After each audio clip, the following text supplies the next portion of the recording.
बिस्मिल्लाहिर्रहमानिर्रहीम। चंद दिन पहले मकबूजा कश्मीर में पुलवामा में वाक़या हुआ और मैंने उसके ऊपर तभी रिस्पॉन्ड करना था क्योंकि पाकिस्तान के ऊपर इल्ज़ाम लगाया गया।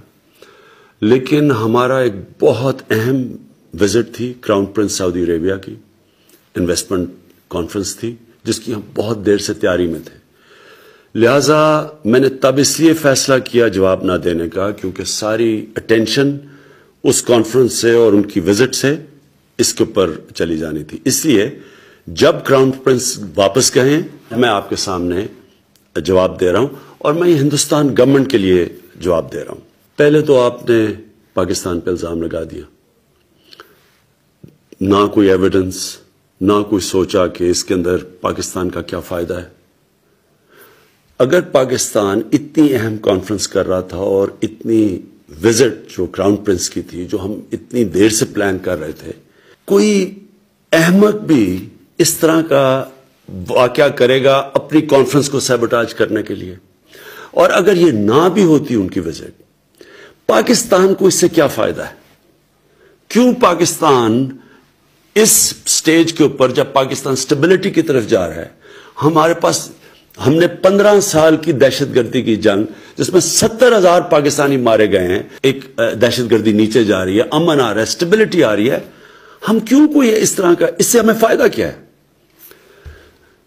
और मैं ये भी सवाल पूछना चाहता हूं हिंदुस्तान की गवर्नमेंट से कि अगर आपने माजी के अंदर ही फंसे रहना है और हर बारी किसी किस्म का कोई कश्मीर में सानिया हो आपने पाकिस्तान को जिम्मेदार ठहरा देना है, तो बजाय ये कि आप कश्मीर का मसला उसकी तरफ कोई डायलॉग शुरू करें, कोई आगे बढ़े, ये तो बार बार पाकिस्तान को एक विपिंग बॉय बनाए रखेंगे आप।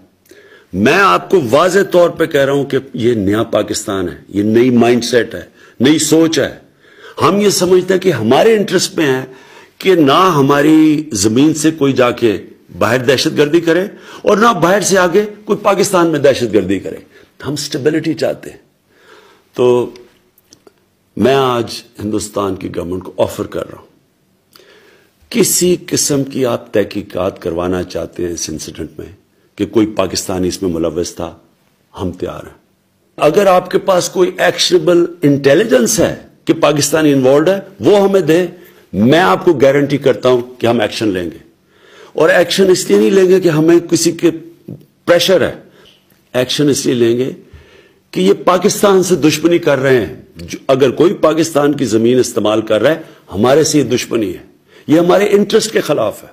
और दूसरी चीज, जब भी हिंदुस्तान से हम डायलॉग की बात करते हैं, हिंदुस्तान की प्री कंडीशन होती है कि पहले दहशतगर्दी की बात की जाए।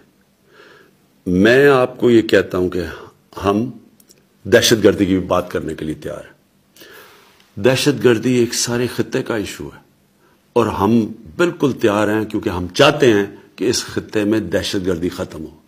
पाकिस्तान वो मुल्क है जिसको सबसे ज्यादा दहशतगर्दी से नुकसान हुआ है। 70,000 पाकिस्तानी मारे गए दहशतगर्दी में। हमारा $100 अरब से ज्यादा नुकसान हुआ है दहशतगर्दी से। लिहाजा हम तैयार हैं आपसे बात करने के लिए। लेकिन मैं आपसे आखिर में 2 चीजें कहना चाहता हूं। देखिए, हिंदुस्तान में एक नई सोच आनी चाहिए, एक इंट्रोस्पेक्शन आनी चाहिए कि क्या वजह है कश्मीर के नौजवान उस इंतहा पे पहुंच चुके हैं जो वो मौत का उनका खौफ ही उतर गया है। कोई तो वजह होगी। क्या आप समझते हैं कि ये वन डायमेंशनल ऑपरेशन, जुल्म करना, मिलिट्री के जरिए मसला हल करना, क्या ये अगर आज तक कामयाब नहीं हो तो आगे कामयाब हो जाएगा? अगर आज अफगानिस्तान के अंदर 17 साल के बाद सारी दुनिया ये तस्लीम कर बैठी है कि मिलिट्री सोल्यूशन नहीं है और बातचीत से, डायलॉग से मसला हल होगा, क्या हिंदुस्तान में इसके ऊपर डिस्कशन नहीं होनी चाहिए? और दूसरी चीज, हम हिंदुस्तान में सुन रहे हैं, आवाजें सुन रहे हैं, मीडिया पे सुन रहे हैं, पॉलिटिशियंस की आवाजें आ रही हैं कि पाकिस्तान को सबक सिखाना चाहिए, पाकिस्तान के ऊपर बदला लेना चाहिए, स्ट्राइक करनी चाहिए। पहले तो कौन सा दुनिया का कानून किसी भी एक शख्स या मुल्क को जज, जूरी और एक्सिक्यूशनर बनने की इजाजत देता है? یہ کون سے انصاف کے نظام میں ہے؟ دوسری چیز، آپ کا الیکشن کا سال ہے اور ہم سمجھتے ہیں کہ الیکشن میں یہ بڑی بوسٹ ملے گی کہ اگر پاکستان کو سبق سکھایا جائے. اگر آپ یہ سمجھتے ہیں کہ آپ پاکستان کے اوپر کچھ کسی قسم کا حملہ کریں گے، پاکستان ریٹیلیٹ کرنے کا سوچے گا نہیں، پاکستان ریٹیلیٹ کرے گا. پاکستان کوئی اور دوسرا راستہ نہیں ہوگا ریٹیلیٹ کرنے کے بغیر، جواب دینے کے بغیر. اور اس کے بعد بات کدھر جاتی ہے؟ ہم سب جانتے ہیں کہ جنگ شروع کرنا آسان ہے، شروع کرنا تو جنگ انسان کے ہاتھ میں ہوتی ہے، لیکن جنگ ختم کرنا انسان کے ہاتھ میں نہیں ہوتی. یہ کدھر جائے گی بات اللہ بہتر جانتا ہے. اس لیے میں یہ امید رکھتا ہوں کہ بیٹر سینس ول پریویل.